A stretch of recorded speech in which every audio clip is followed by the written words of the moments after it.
제21대 대통령 선거가 10일 앞으로 다가오면서 각 당사의 신경전도 거세지고 있습니다. 이재명 후보는 제주 4.3 사건 재발은 안 된다며 국가폭력 문제를 거론했고, 김문수 후보는 민주당 집권은 총통제로 가는 길이라고 맞받았습니다. 국회 연결합니다. 김다연 기자. 네, 국회입니다. 네, 먼저 이재명 후보 선거운동 기간 중 처음으로 제주를 찾았죠.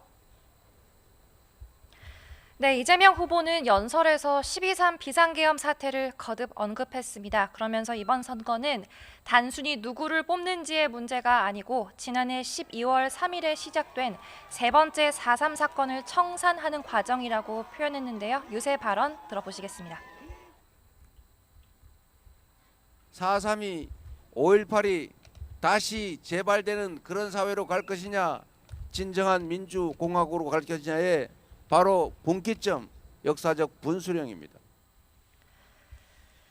앞선 당 차원의 선거회의에서는 윤석열 전 대통령의 부정선거 영화 관람 논란에 비판이 이어졌습니다. 윤호중 총괄선대본부장은 국민의힘 김문수 후보가 마치 화답하듯 부정선거 의혹 일소에 최선을 다하겠다고 말했다며 대선 결과를 내란으로 몰고 가려는 사전 작업이 아니길 바란다고 비판했습니다.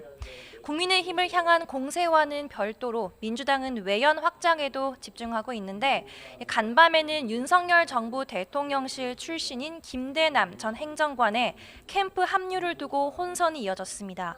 갑론을박이 벌어지자 하루도 안 돼 입장을 철회한 건데 당은 절차를 제대로 거치지 않은 영입 혼선에 경위 파악을 지시했다고 밝혔습니다. 이재명 후보는 내일 경남 김해 봉화마을에서 고 노무현 전 대통령 16주기 추도식에 참석하는데 문재인 전 대통령과의 만남도 이뤄질 전망입니다. 네, 국민의힘 김문수 후보는 나흘째 수도권 유세를 이어가죠. 네, 오늘은 특히 본인이 내리 3선 의원을 했던 지역구인 경기도 부천을 찾아 새 결집에 나섭니다. 지역 유세에 앞서 오전에는 정치 개혁을 주제로 한 긴급 기자회견을 열어 대통령 임기 단축뿐만 아니라 불소추 특권 폐지, 국회의원 정수 10% 감축, 국민소환제 도입 등 구상을 발표했습니다.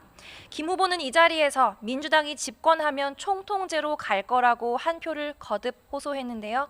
역시 관련 발언 들어보시겠습니다. 우리나라의 제2의 민주화를 이룩하느냐, 아니면 이 선거를 통해서 완전한 총통제로 가느냐, 저는 매우 우려하고 있습니다. 국민의힘은 따로 또 같이 전략으로 막판 따라잡기에 집중하고 있습니다. 한동훈 전 대표는 선대위는 참여하지 않고 있지만 최근 부산과 대구를 찾은 데 이어 오늘은 충북 청주와 강원 원주에서 지원 유세를 이어가고 있는데요. YTN 취재 결과 김용태 비대위원장이 한 전 대표 유세 현장을 직접 찾기 위해 일정을 조율 중인 거로 확인됐습니다. 반 이재명 연대를 강화하기 위한 행보라는 게 선대위 관계자 설명입니다.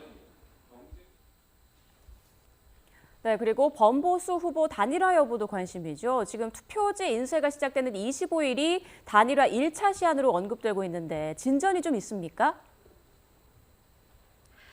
네, 현 상황을 정리하면 국민의힘은 다급하고 개혁신당은 여유롭다는 게 대체적인 분석입니다. 이준석 후보는 미온적인 걸 넘어서 거부 반응까지 보이는데요. 특히 불필요한 말이 많아 오는 전화는 다 차단을 해놨다며 단일화 질문은 이제 의미가 없다고까지 말했습니다. 관련 내용 직접 들어보시겠습니다. 실질적인 선거 준비가 지장받고 있다는 생각에 다만 단일화 관련 질문 이제 안 해주셔도 될 것 같아요. 예, 그거는 의미가 없다 이렇게 말씀드리고요. 그러면서 국민의힘 일각에서 당권을 줄 테니 당에 들어오라고 제안했다는 얘기를 공개한 이유는 단일화에 관심이 없다는 걸 표현하기 위한 거라고 설명했습니다. 이 후보는 인하대학교 학생들과 만나 청년층 표심 잡기를 이어간 데 이어 잠시 뒤에는 주한 미국 상공회의소 대담에 참석합니다. 지금까지 국회에서 YTN 김다연입니다.